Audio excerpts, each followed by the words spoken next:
আসসালামু আলাইকুম। প্রিয় দর্শক, অন্য মঞ্চের আলোচনায় আপনাদের সকলকে আমন্ত্রণ জানাচ্ছি। আজ আমাদের সঙ্গে আমন্ত্রিত অতিথি হিসেবে আছেন মনোজ দাসের প্রীতি ও শুভেচ্ছা নিন।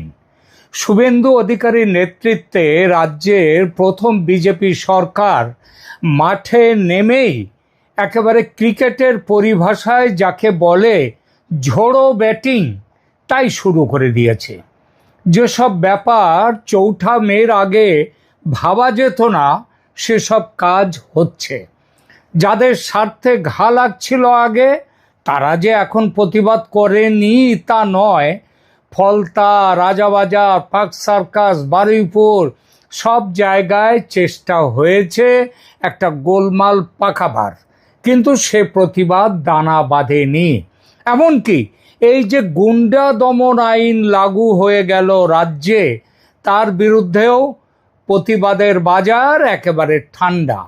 একটা ছোটোখাটো মিছিল পর্যন্ত করার সাহস পায়নি রাজ্যের এই যে সরকার, তার বিরোধীরা, সিপিএম, কংগ্রেস এরা। আর মমতা ব্যানার্জির পার্টির কথা তো ছেড়েই দিলাম, তারা দেশ বাঁচাবে, রাজ্য বাঁচাবে কি, তারা ঘর বাঁচাতেই হিমশিম। ফলে শুভেন্দু এখন ব্রায়ান লারা কিংবা সচিন তেন্ডুলকর কিংবা আরও সাম্প্রতিক উদাহরণ বৈভব সূর্যবংশী, সেই এক মেজাজে শুভেন্দু এমন আর একটা শট নিয়েছেন যেটা বামেদের ধর্মনিরপেক্ষ নাক একেবারে ঝামা ঘষে লাল করে দেয়া শুধু নয়, পুরো নাকটাই কেটে দিয়েছে।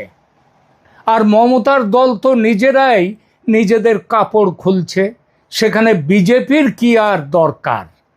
যে শটটা বা ডিসিশনটাকে মাথায় রেখে কথাটা বললাম সেটা হলো তসলিমা নাসরিনকে এই রাজ্যে নেমন্তন্ন করে একেবারে ঢাক ঢোল পিটিয়ে নিয়ে আসার খবরটা, সেই ব্যাপারটা। কয়েকদিন পরেই তসলিমা নাসরিনকে রীতিমতো সভা করে গলায় মালা চন্দন পরিয়ে বরণ করা হবে রাজ্যে। সেই ব্যাপারে 31শে জুলাই তিনি আসছেন রাজ্যে। আর 1লা আগস্ট শুনছি যে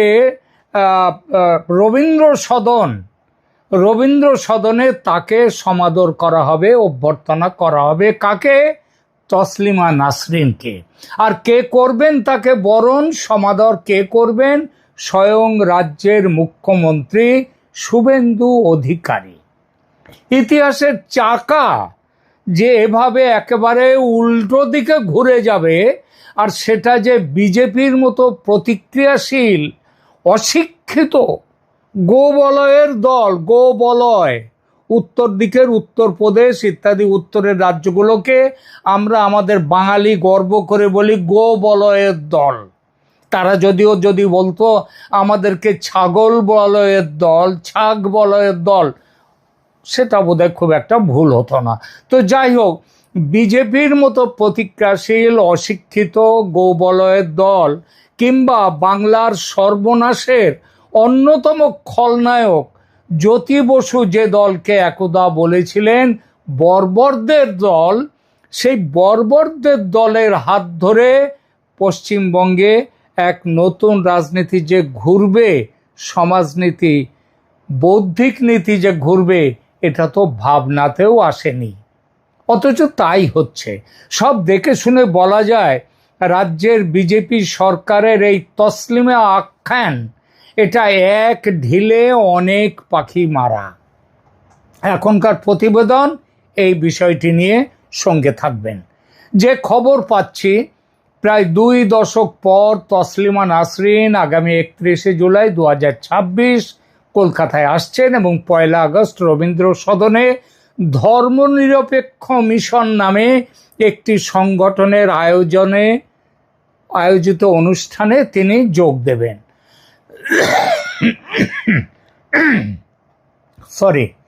যে অনুষ্ঠানে রাজ্যের মুখ্যমন্ত্রী সহ বেশ কিছু মন্ত্রী এবং বিজেপির নেতারা থাকবেন, তসলিমাকে স্বাগত জানাবেন।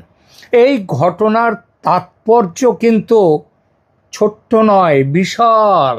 আর পশ্চিমবঙ্গের মতো রাজ্যে, যেখানে ধর্মনিরপেক্ষ নামের কৃষি ফার্মে মৌলবাদ নামক ফসলেরই চাষ হয়ে থাকে, আজ থেকে নয়, সেই দেশভাগের আগে থেকেই, সেখানে তসলিমার এই সাড়ম্বর প্রত্যাবর্তনকে যদি একটা সামাজিক বা সাংস্কৃতিক বিপ্লব বলা হয়, তাহলে সেটা বেশি বলা হবে না। কেন বলছি একথা? সেটা বুঝতে হলে আমাদের 3 দশক পেছনে হাঁটতে হবে। সেই অল্প কথায় সেইটা একটু নিয়ে আসি। তসলিমা নাসরিন 1994 সালে তার জন্মভূমি বাংলাদেশ ছাড়তে বাধ্য হন। এর কারণ ছিল তার প্রথা বিরোধী ও মুক্ত চিন্তামূলক লেখালেখি, যেটা বাংলাদেশের মৌলবাদী মুসলিম সমাজ সেটা গ্রহণ করতে পারেনি। তার উপন্যাস লজ্জা 1993-তে প্রকাশের পর বাংলাদেশে ধর্মীয় কট্টরপন্থী গোষ্ঠীগুলো তার বিরুদ্ধে তীব্র আন্দোলনের ডাক দেয়। তারা অভিযোগ তোলে যে তসলিমা ইসলাম ধর্মের অবমাননা করেছেন, তসলিমা ইসলাম ধর্মের অবমাননা করেছেন। এর ফলে তার মাথার দাম ঘোষণা করা হয় এবং তার বিরুদ্ধে সরকারি ও বেসরকারি এই দুই মহল থেকেই প্রবল চাপ সৃষ্টি করা হয়। এক পর্যায়ে মৌলবাদী সংগঠনগুলোর ফতোয়া এবং লাগাতার প্রাণনাশের হুমকির মুখে তিনি দেশ ছাড়তে বাধ্য হন। এরপর থেকে তিনি মূলত নির্বাসিত জীবন কাটিয়েছেন। ইউরোপ, আমেরিকা ও পরবর্তীতে ভারতে দীর্ঘ সময় ধরে অবস্থান করলেও বাংলাদেশ সরকার আজও তার উপর নিষেধাজ্ঞা বহাল রেখেছে। এরপর স্মৃতিকে নিয়ে আসুন 2007 সালে। 2007-এর Paschimbanga, city of joy Kolkata, ভারতের সাহিত্য, শিল্প ও সংস্কৃতির পীঠস্থান কলকাতা। তসলিমা এসেছেন এই শহরে, উদ্দেশ্য এখানেই থাকবেন। রাজ্যে তখন কমিউনিস্ট সরকার, সেটা ভেবেই হয়তো এসেছিলেন, কমিউনিস্ট ধর্মনিরপেক্ষ তো সেই নেতৃত্বে, কমিউনিস্টদের নেতৃত্বে আগমার্কা কমিউনিস্ট সিপিএম ছিল, যারা নিজেদেরকে সেকুলারিজমের শেষ কথা বলে প্রচার করে। তসলিমা ভাবলেন আর তাকে নোঙর উপড়ে ফেলা নৌকার মতো ঝড়ের নদীতে ঘুরে বেড়াতে হবে না, কলকাতায় স্থিত হবেন। কিন্তু বাদ সাধল মৌলবাদীরা। তারা কি করলো? সিটি অফ জয়কে সিটি অফ ভয় করে তুললেন। মুসলমানদের বিভিন্ন সংগঠন 2007 সালের 21শে নভেম্বর তসলিমা তাড়াও বিক্ষোভে বিপর্যস্ত করে দিল কলকাতাকে। বিশাল হিংসাশ্রয়ী জমায়েত করল মুসলমানরা। পার্ক সার্কাস সহ কলকাতার বিস্তীর্ণ অঞ্চলে জনজীবন স্তব্ধ হলো, যানবাহন, দোকানপাট পুড়ল, কারফিউ জারি করতে বাধ্য হলো সরকার। মৌলবাদী শক্তির দাবি একটাই, তসলিমা নাসরিন ধর্মদ্রোহী, অতএব তার মুন্ডু চাই, তাকে কলকাতায় থাকতে দেব না। বামফ্রন্ট সরকার তখন নন্দীগ্রাম আর সিঙ্গুর আন্দোলনের চাপে জনরোষের মুখে পড়েছে। এমতো অবস্থায় সংখ্যালঘু ভোট ব্যাংকে অটুট রাখতে সরকার যে কোনোভাবে ধর্মীয় গোষ্ঠীগুলোর সাথে আঁতাত করতে চাইছিল। তসলিমা নাসরিন হয়ে উঠেছিলেন সেই রাজনৈতিক আঁতাতের বলি।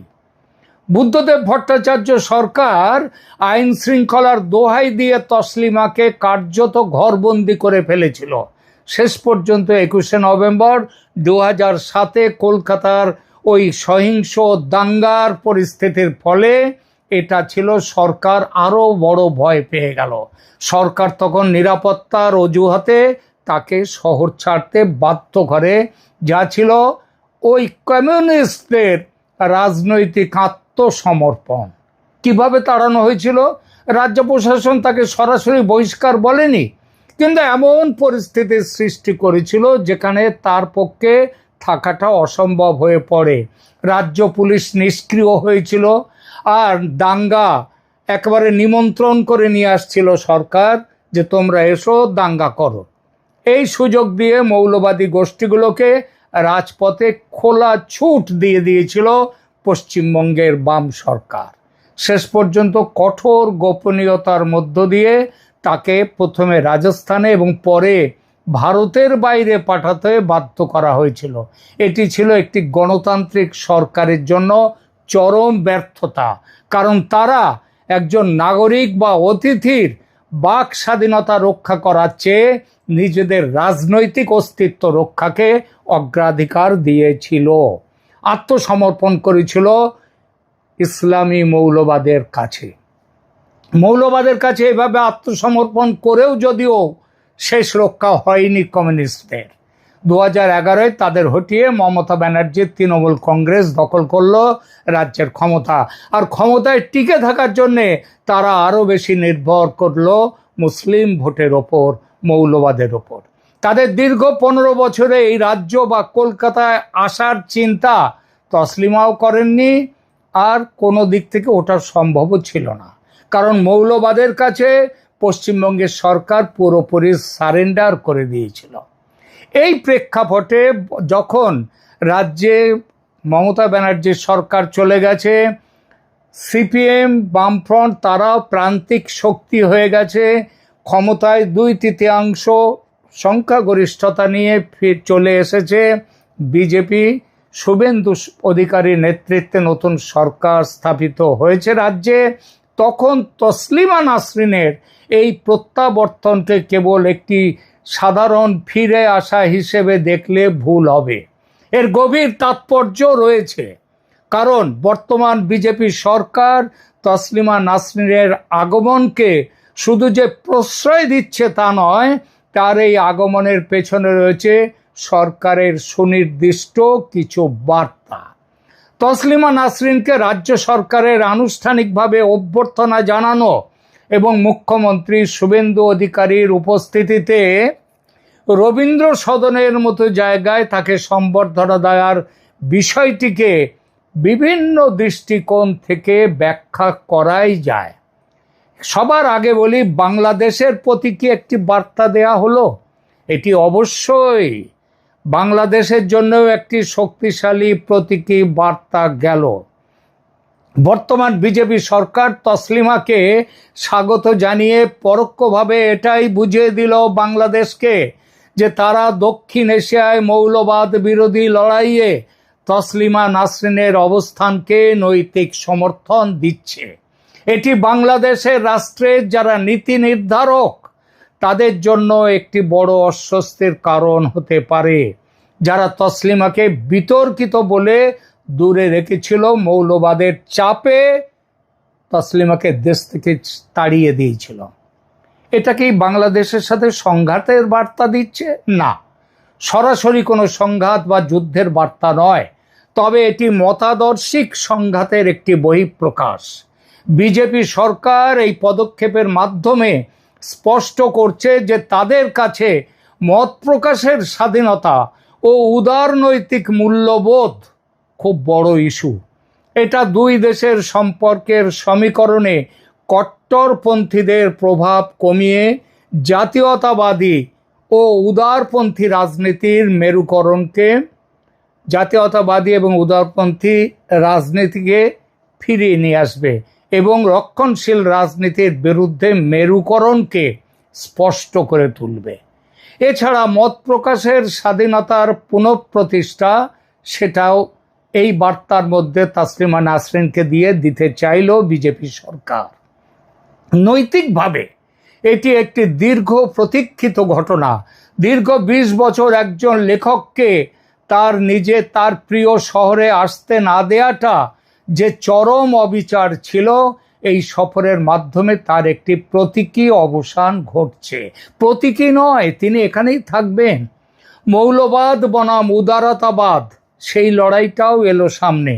তসলিমা নাসরিনকে মৌলবাদ বিরোধী লড়াইয়ের মুখ হিসেবে তুলে ধরছে বিজেপির সরকার।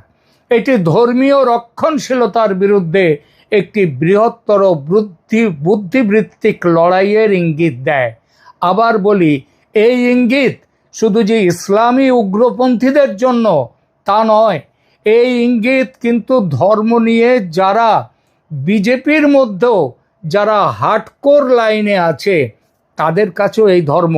এরকম হার্ডকোর লাইনে তসলিমা নাসরিনকে ফিরতে দেওয়ার বিরুদ্ধে বক্তব্য রেখে এরকম হার্ডকোর হিন্দুত্ববাদীরা ফেসবুকে আসছে, সামাজিক মাধ্যমে আসছে, সেটা আমরা দেখতে পাচ্ছি। কিন্তু সরকার, বিজেপি তাদেরকে কোনো রকম পাত্তা দেবে না, এটাই বুঝিয়ে দিচ্ছে তসলিমা নাসরিনকে এভাবে ডেকে নিয়ে আসায়। ধর্মীয় তাৎপর্যটা কি? এর একটা সামাজিক প্রতিক্রিয়া। অতীতে তসলিমা নাসরিনের বই নিয়ে যে বিক্ষোভ, আন্দোলন ও বিশৃঙ্খলা হয়েছিল এই রাজ্যে, বর্তমান সরকার তা কঠোরভাবে নিয়ন্ত্রণের বার্তা দিয়েছে। তবে ধর্মীয় গোষ্ঠীগুলোর তরফ থেকে যদি কোনো বিক্ষোভ আর অসহযোগিতার সম্ভাবনা একটা অনেকেই বলছেন বটে, কিন্তু গত কিছুদিন ধরে যে জিনিসগুলো দেখা যাচ্ছে এই রাজ্যে, যেভাবে মৌলবাদের বিরুদ্ধে আইনের শাসনের হাত ক্রমশ লম্বা আর শক্ত হয়ে উঠছে, তাতে মৌলবাদী শক্তির দিকে চ্যালেঞ্জ কিন্তু ছুড়ে দিল এই সরকার। এর আগে যেমন দিয়েছে কয়েকটি ঘটনায়, সে ঘটনাগুলো কি? দেখুন, ক্ষমতায় এসেই এই সরকার গোহত্যা নিয়ে বহু পুরনো একটা আইনকে নতুন করে সামনে নিয়ে এসে প্রথম চ্যালেঞ্জ ছুড়ে দেয়। দ্বিতীয় চ্যালেঞ্জ, মসজিদে মাইক ব্যবহারের নিষেধাজ্ঞা। তৃতীয়ত, রাজপথে নামাজ পড়া নিষিদ্ধ করা।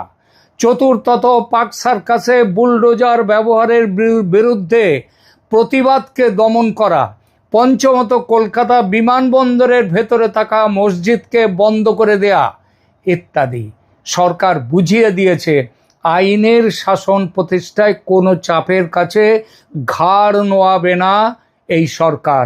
মমতা ব্যানার্জি এবং কমিউনিস্টরা যে মৌলবাদী শক্তিকে খুব গুরুত্ব দিয়ে বলেছিলেন, এবং মমতা বলেছিলেন তো যে এরা খেপে গেলে কয়েক মিনিটের মধ্যে নাকি হিন্দুদের শেষ করে দিতে পারে। শুভেন্দুর নতুন সরকার বুঝিয়ে দিয়েছে আইনের হাত লম্বা আর শক্ত হলে সে সব হুমকি ফাঁকা বুলি মাত্র। আর এই ভাবনা থেকেই তসলিমাকে রাজ্যে নিমন্ত্রণ করে বিজেপি সরকার মৌলবাদ ও তার সহযোগী শক্তিদের বিরুদ্ধে লড়াইয়ের আরেকটি ফ্রন্ট খুললেন। এটা শুধুমাত্র বৌদ্ধিক ফ্রন্টের লড়াই নয়, এটা সার্বিক লড়াই। ফলত তসলিমা নাসরিনের এই প্রত্যাবর্তন কেবল একজন ব্যক্তির ফিরে আসা নয়, বরং এটি পশ্চিমবঙ্গের পরিবর্তিত রাজনীতির এক নতুন যুগের ইঙ্গিত। সরকার পরিবর্তনের পর এই প্রথম কোনো বিতর্কিত ব্যক্তিত্বের সফরকে কেন্দ্র করে রাজ্য সরকার সরাসরি এমন ইতিবাচক ভূমিকা নিচ্ছে, যা রাজ্যের সাংস্কৃতিক ও রাজনৈতিক পরিসরে বড় ধরনের পরিবর্তনের সূচনা করছে। সেই পরিবর্তন রাজ্যের তথাকথিত সুশীল বুদ্ধিজীবী সমাজের গালেও একটা প্রকাণ্ড বিরাশী শিক্ষার চপেটাঘাত। বামেদের ছত্রছায়ায় থেকে যে বুদ্ধিজীবীরা তসলিমা কাণ্ডে ইসলামী মৌলবাদের বিরুদ্ধে মুখ খুলেননি, তৃণমূল আমলে মমতার দুধেল গায়ে রাজনীতিকে সমর্থন দিয়ে এসেছেন উচ্ছিষ্ট মানে এটোকাটা পাওয়ার লোভে, তারা আজ সরস্বতীর বড় পুত্র হিসেবে সারস্বত নাম নিয়ে তসলিমার প্রত্যাবর্তনকে সমর্থন জানাচ্ছেন। কি এই প্রেক্ষাপটে বর্তমান প্রত্যাবর্তনের তাৎপর্য? বললামই, এই তাৎপর্য কেবল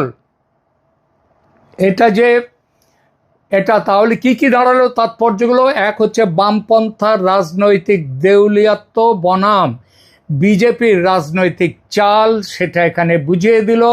বামফ্রন্ট সরকার সেকুলারিজম বা সংখ্যালঘু তোষণের দোহাই দিয়ে যাকে তাড়িয়েছিল, সেই রাজনীতিটাই বড় প্রশ্নচিহ্নের মুখে এনে দিল বিজেপি সরকার। দ্বিতীয়ত মত প্রকাশের স্বাধীনতার নতুন সংজ্ঞা দিল এই সরকার।